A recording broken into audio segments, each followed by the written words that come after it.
대형 같은 경우에는 보통 규모도 좋고 네이밍도 좋잖아요. 처음부터 여기를 가시려는 분들이 굉장히 많은데 그게 아니라 부트캠프를 마치고 나서 여러분들이 실제로 를 했는가? 이게 제일 중요하거든요.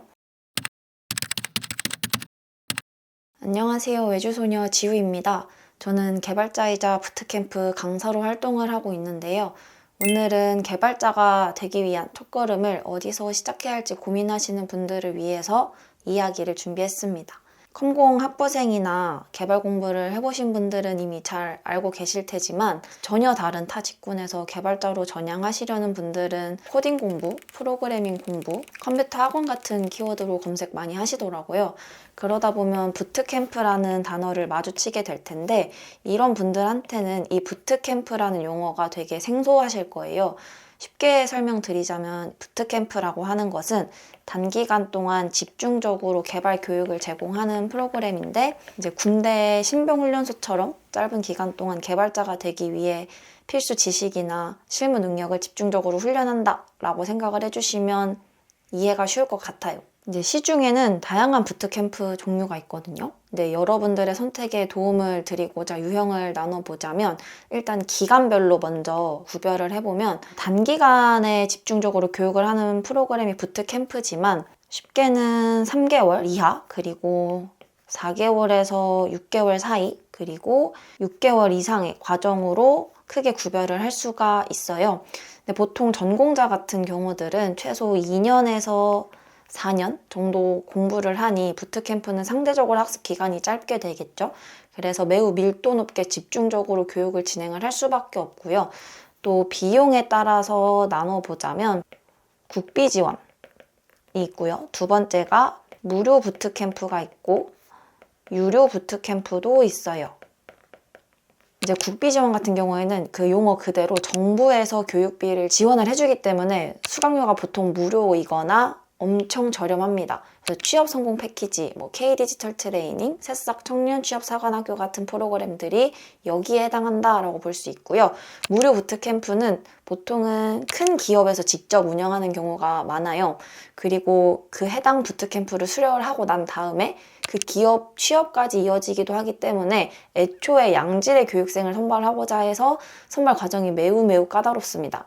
그래서 삼성의 사피, 현대의 소프티어, 네이버 부스트캠프, 우한 형제들의 우한 테크코스 등이 이 분류에 속할 수 있고요. 마지막으로 유료 부트캠프는 완전 사설로 운영이 되는데 비용이 꽤 비쌉니다. 보통 몇백씩 하고요. 근데 몇백씩 고객으로부터 돈을 받는 만큼 퀄리티 있는 커리큘럼을 제공할 뿐더러 취업 연계나 프로젝트 위주로 교육이 흘러간다라는 특징이 있어요. 마지막으로는 교육 방식에 따라서도 나눠볼 수가 있는데 오프라인 방식이 있고 또 온라인 방식도 있고 이 두 개를 섞어서 하는 혼합 방식도 있거든요. 이 각각의 특장점은 이미 여러분들이 알고 계실 것 같아요. 오프라인 방식의 경우에는 강사님이랑 직접 대면하면서 바로바로 질문을 할 수가 있고 또 내가 지금 순간적으로 막혔던 부분을 옆에 앉은 동기랑 같이 해결해 나가면서 풀어낼 수도 있고 오프라인으로 모여서 수업을 하다 보니 집중도 측면에서는 가장 효과적이겠죠. 근데 다만 정해진 시간에 반드시 그 장소에 출석을 해야 한다는 점이 단점이 될 수 있을 것 같아요. 그리고 온라인 중심 같은 경우에는 시간과 장소에 구애받지 않을 수 있다는 게 큰 장점이지만 또 녹화된 강의를 반복해서 들을 수 있다는 것도 장점인데 간혹 가다가 실시간 온라인 강의만 제공하는 경우에는 녹화본을 보지 못할 수도 있고요. 아시다시피 온라인 과정 같은 경우에는 본인이 자기주도 학습 능력이 없으면 꽤나 따라가기가 어렵습니다. 그래서 입문자보다는 이미 개발 교육을 진행한 경험이 있는 분들, 개발 경험이 있는 분들이 학습 효과가 좋았던 편인 것 같아요. 그리고 혼합형 교육도 있는데 얘는 이제 온라인도 했다가 오프라인도 했다가 왔다 갔다 하는 수업들인데 예를 들면 이론 수업은 온라인으로 진행을 하고 실습이나 프로젝트는 오프라인으로 진행을 하는 경우가 많고 하지만 이 수가 절대적으로 적은 편이어서 보통은 아마 100% 오프라인 아니면 100% 온라인 교육이 시중에는 대부분 많습니다. 그래서 제가 지금 이 영상의 제목을 대형이 아닌 소형 부트캠프에서 공부를 해야 되는 이유로 잡았는데 이 두 개를 비교를 한번 해보려고 해요. 그래서 대형 부트캠프가 있고 소형 부트캠프가 있을 텐데 대형 부트캠프 같은 경우에는 오랜 기간 검증된 커리큘럼이 이미 갖춰져 있어서 학습관리 시스템도 잘 되어 있고 취업 연계 네트워크도 구축이 잘 되어 있어요. 시스템이 굉장히 탄탄하지만 입문자를 위한 맞춤 케어가 상대적으로 어려워요. 보통은 학생 수 자체도 굉장히 많이 뽑기 때문에 비교적 획일화된 교육이다라고 느껴지기 쉬운 편인 것 같고요. 또 다른 장점이 있다면 시설이 굉장히 좋아요. 자본이 굉장히 많기 때문에 뭐 강의실이나 시설이나 행정지원이나 학습자료 같은 어떤 지원 같은 것들을 많이 해준다라는 특징이 있습니다.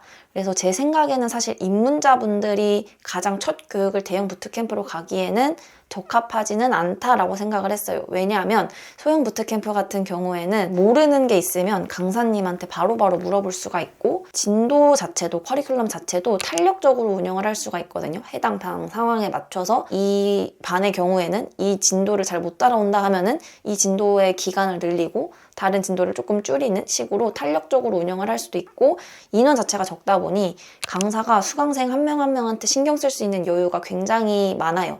이게 되게 중요한 게 뭐냐면 강사가 강의뿐만 아니라 이렇게 교육생들을 챙길 수 있는 것도 사실은 본인의 에너지가 들어가는 일이기 때문에 강사의 입장에서 수강생이 많은 것과 적은 것은 수업 퀄리티 측면에서도 교육생이 느끼기에 차이가 굉장히 크게 느껴질 수가 있고요. 그리고 소수정예로 운영이 되다 보니 동기들이랑도 끈끈해지기도 하고 강사님이랑도 거리가 가까워서 진로 상담이나 멘토링도 편하게 받을 수 있다는 특징이 있습니다. 그래서 이제 대형 교육기관도 그들만의 장점이 분명히 있겠지만 제가 부트캠프를 통해서 수많은 교육생들을 만나면서 제 개인적인 사견으로는 입문자일수록 대형보다는 소형 교육기관에서 운영하는 특히나 오프라인 과정이 가장 적합하다고 생각을 했어요. 그래서 대형 같은 경우에는 보통 규모도 좋고 네이밍도 좋잖아요. 네이밍도 좋으니까 이걸 보고 처음부터 여기를 가시려는 분들이 굉장히 많은데 그게 아니라 사실은 이 교육 과정, 그러니까 부트캠프를 마치고 나서 여러분들이 실제로 성장이란 거를 했는가? 이게 제일 중요하거든요. 이게 제일 중요한 점이니까 여러분들의 상황과 목표에 맞는 교육기관을 선택하시되 규모 때문에 선택하지는 않으셨으면 좋겠어요. 때로는 환경이 작더라도 작은 환경에서 여러분들의 꿈을 이루는데 더 큰 힘이 될 수도 있거든요. 오늘은 여기까지 제가 이야기를 준비를 했는데 저의 첫 영상이 도움이 되셨길 바라면서 이만 마치도록 하겠습니다. 앞으로도 제가 이 채널에서 IT 관련 강의나 뭐 취업 준비, 개발자로 취업 준비하는 꿀팁 등 다양한 콘텐츠로 인사를 드릴 테니까 여러분들의 생각도 댓글로 남겨주시고 저희는 다음 영상에서 또 뵙죠.